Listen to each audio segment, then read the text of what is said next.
Hi, I'm Donna Joy Asher and I'm the multi-award-winning author of the 7 Steps to Closure, the Chanel series, the War Fairy trilogy, the Alien Private Eye series, and the soon-to-be-released Demon Bounty Hunter series.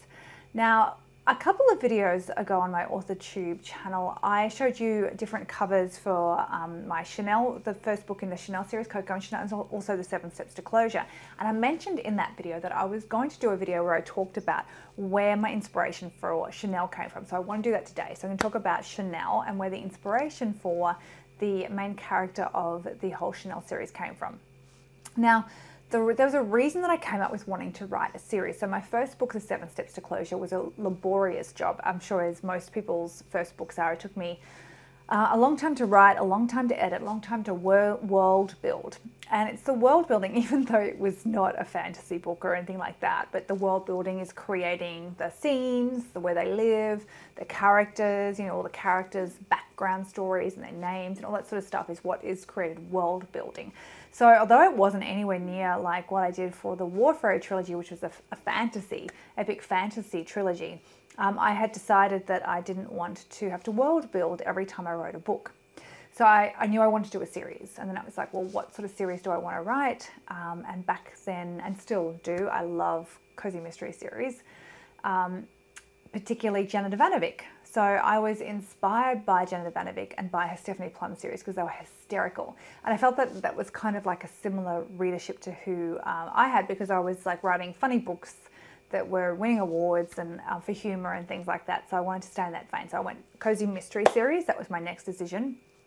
And then I was looking for something to write a cozy mystery series about. So a character, like who should my character be? It was always going to be a female because I feel like writing from first person, which is what I like to write from a male's point of view, would probably come over as not being, well, maybe to women reading it would come over as being true because women have no idea how men think. And so it would probably come across as the way most women think that men think. But if a man was reading my books, it might not come over as being very true to form of how a man would think. So I wanted to stay with a female. Anyway, I was sitting in the tea room at work, so at the dental surgery I was working at that time over on the east coast of Australia. And I was there with my dental nurse, who was funny as.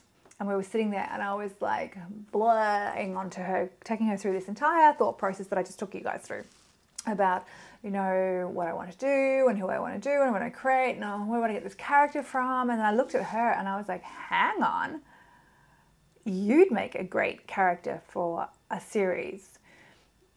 And she was like, what? No, I wouldn't. But the truth was that she was, and she did, because she was who I actually ended up basing the story, the character on.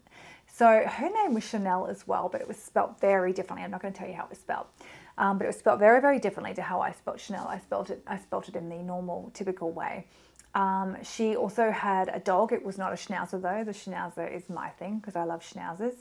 And she had been a hairdresser. She started off her work career as a hairdresser. At that point in time, she was a dental nurse, but she had just been accepted into the police force, so the New South Wales Police Force, and she was about to head off to training as a police officer.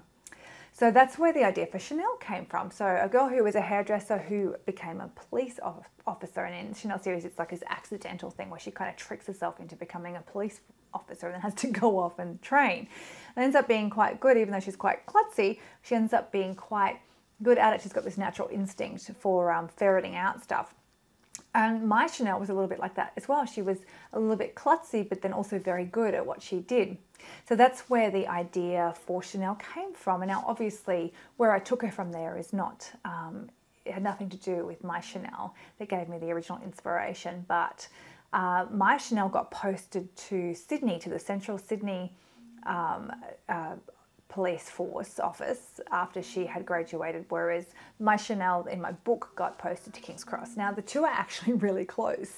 King's Cross is a part of Sydney, but my Chanel, my dental nurse Chanel, was based in the actual city centre itself. So that's where they were quite similar but different. Now, yes, and my Chanel that I worked with also changed her hair colour a lot. She changed her hairstyle a lot because she was a hairdresser. So she would often come into work with different colour hair and different style hair and a fringe or a no fringe. So she was always changing up her hair. And the last thing that I'm sure that you'd want to know about the Chanel that I based my character on is, did she meet her Billy? Well, yes, she did. He was not American, he was Australian, and he was in the police force, but he was special force, so like tactical force. And they are now happily married, and they think they've just had their third child. So that is where the woman who inspired my Chanel series is now happily married with 3 children, and she is a police officer. So there you go. That's the story behind the Chanel series. I hope you enjoyed that. The next video is going to be me reading from one of my books, so I hope you enjoy that.